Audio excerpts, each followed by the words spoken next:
Hip replacement surgery के बाद होने वाली कॉम्प्लिकेशंस में एक कॉम्प्लिकेशंस होती है आपकी नसों में खून का जम जाना या ब्लड का क्लॉट हो जाना वेन्स में। तो फ्रेंड्स आइए जानते हैं इस प्रॉब्लम के बारे में और कैसे इसको प्रिवेंट किया जाता है। कुछ समय से लोग मुझे पूछ रहे हैं कि सर ब्लड क्लॉट हो सकता है क्या वेन्स के अंदर, यानी कि नसों में खून क्लॉट हो जाना सर्जरी के बाद। तो अगर कोई मुझे पूछे सर हो सकता है क्या, तो बिल्कुल हो सकता है। ये एक नोन कॉम्प्लिकेशन है।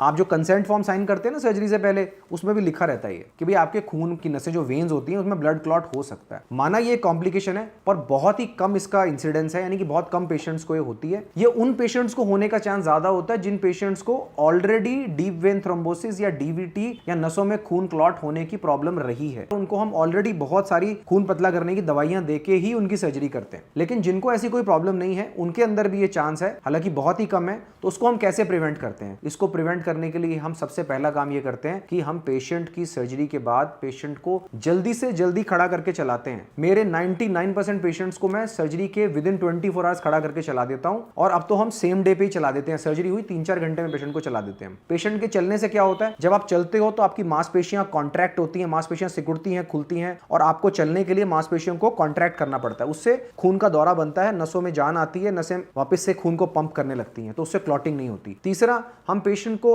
स्पेशल तरह का एक पंप लगाते हैं, इसको डीवीटी पंप कहा जाता है। उस पंप को लगाने से भी पेशेंट की नसों के अंदर, जब तक पेशेंट मूव नहीं भी कर रहा है जिस समय, तो ब्लड प्रेशर आता रहता है और ब्लड मूव करता रहता है। तो ऐसी बहुत सारी चीजें होती हैं जो हम करते हैं पेशेंट के ब्लड को क्लॉट ना होने के लिए। और बाय ग्रेस ऑफ गॉड, और ये आप कह लीजिए कि साइंटिफिक अप्रोच की वजह से, वी आर येट टू सी, हमारे किसी पेशेंट को अभी तक नहीं हुआ, पर हम ये नहीं कह सकते कि ये नहीं हो सकता। सो फ्रेंड्स, आई होप इस वीडियो में आपको समझ में आया होगा कि ब्लड क्लॉटिंग क्यों होती है और उसको कैसे प्रिवेंट किया जाता है, कैसे होने से रोका जाता है, और इस पर्टिकुलर प्रॉब्लम के बारे में, कॉम्प्लिकेशन के बारे में आपको एक साइंटिफिक जानकारी मिली इस वीडियो में। Thank you so much for watching and I will see you in the next video now.